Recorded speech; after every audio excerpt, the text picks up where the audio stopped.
Sesta corsa dall'Arcoveggio di Bologna, sono in 11 cavalli di 5-6 anni al via, una condizionata, hanno un vincitore di 25.000 euro in carriera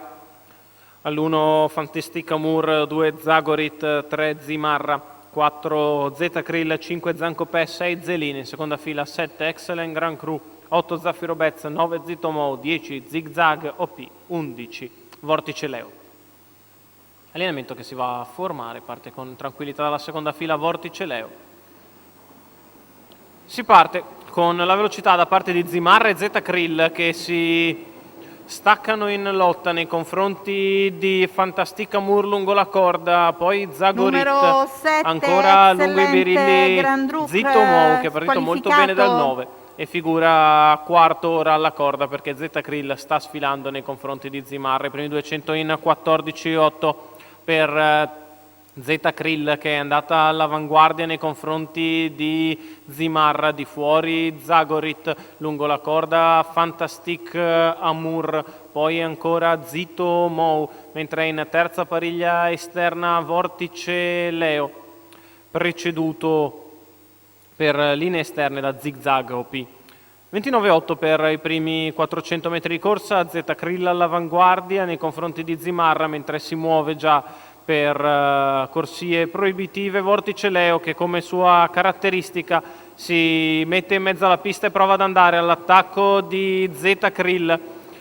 Prova a passare subito Marco Stefani, ha visto che Zeta Krill forse non era così comoda al comando e passa prima della curva, Vortice Leo in vantaggio, 1-1-1 la metà gara, Vortice Leo leader nei confronti di Zeta Krill, all'esterno Zagorit, in pariglia Zigzag OP, Zimarra stampata lungo la corda, poi Fantastic Amour, il chilometro alla testa passato in 1:15,9, come al solito si soffrono le curve e si volano le dritte per Vortice Leo che prova a guadagnare margine di vantaggio, si sposta allora Zigzag OP